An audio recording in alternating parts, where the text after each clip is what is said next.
It was May 25th, 1876, when a posse of 40 Texas Rangers saddled up and rode out of Laredo, heading north toward that notorious stretch known as the Nueces Strip. Their aim? Hunt down, kill, or bring in John King Fisher, the head of a gang of cattle rustlers and outlaws who'd been raising hell in those parts.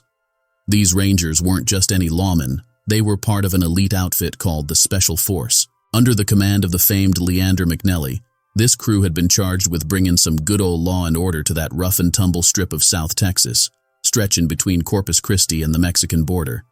McNelly went and picked every man for the Special Force himself when he put it together about a year before. Each fellow was expected to bring his own horse, weapons, and gear. In exchange, the state offered him meals, ammo, and a modest bit of pay. Now, the way they went about their business, crossing over into Mexico after their targets and handing out swift justice, didn't always stick to the straight and narrow of the law, but it sure got the job done. Come 1877, the Special Force was disbanded, and its men were folded into other Texas Ranger outfits. We arrived at Laredo on May 25, 1876, and spent 3 days camped just outside of the town. We then proceeded in the direction of the Nueces River. It was around this stretch that we first got wind of the outlaw King Fisher and his infamous gang of horse thieves, cattle rustlers, and killers. Fisher had himself a little spread on Pendencia Creek, near the Nueces, over in Dimmitt County. He ran his outfit from there, and you'd usually find 40 or 50 of his roughnecks hanging around. These fellas, too bone-idle or plain mean to make an honest living, lived off the sweat of hard-working settlers. They'd rustle the ranchers' horses and cattle, empty out their corn cribs, and wouldn't think twice about spilling blood to get what they wanted. Fisher was around 25 back then, and he was just about the finest mix of frontier dandy and desperado you'd ever lay eyes on. Tall, well-built, and downright handsome, he cut quite a figure. Dressed to the nines in the flashiest getup he could get his hands on, he always went for that wild, dime novel look. He was mighty skilled with a six-shooter, too, could handle him just as smooth with his left hand as with his right. Fisher was a top-notch rider, always mounting the best horses he could swipe from Texas or Mexico.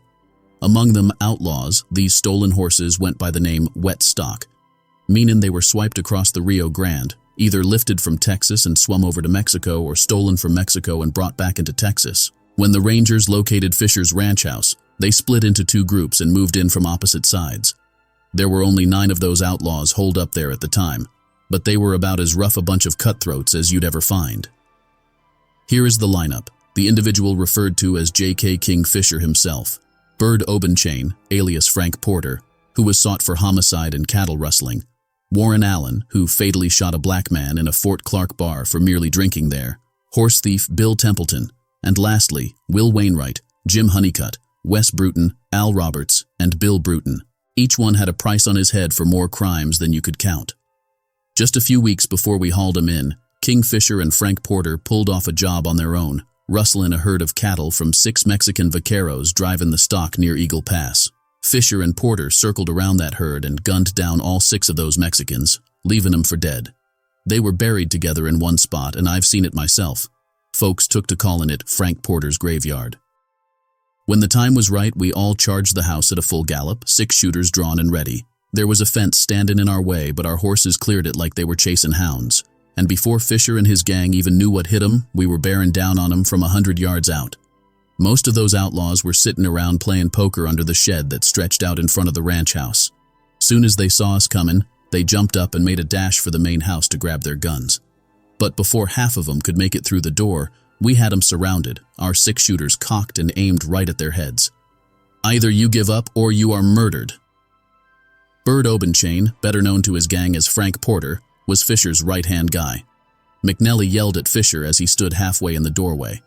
Fisher didn't budge, but Porter, calm as can be, raised his Winchester halfway and took a good long look at the line of Rangers facing him down.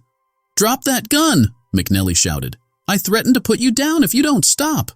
Porter met McNelly's gaze head-on, half raising his rifle again before he slowly lowered it to his side and let out a sigh, leaning it against the wall of the house. With all the coolness of a cucumber, he said, "I think there are too many of you. I really wished I could have seen you sooner." The rest of the gang surrendered without a fight. They were scared stiff at first, thinking we were members of a vigilante group come to deliver swift justice and hang 'em by lynch law. But they were pleasantly surprised when they realized we were the Texas Rangers, the lawmen of the land. We rounded up the outlaws and took 'em straight to Eagle Pass, where we tossed 'em in jail. We tied their feet to the stirrups, then bound those stirrups together under the horses' bellies. Their hands were tied to the pommels of their saddles, and we led their mounts along. Before we set out, Captain McNelly made it clear, loud enough for the prisoners and Fisher's wife, a pretty young lady with striking, bold black eyes, to hear, if any of 'em tried to escape or if someone attempted a rescue, we were to shoot without hesitation or mercy. This practice was known on the frontier as la ley de fuga, the law of shooting escapees or those who resisted arrest. It was a well-understood code among outlaws and offered a solid layer of protection for lawmen forced to haul prisoners over vast stretches of sparsely populated land. The word of this frontier justice kept many a desperado gang from making a move to rescue their kin, 'cause any such attempt meant certain death for the captives.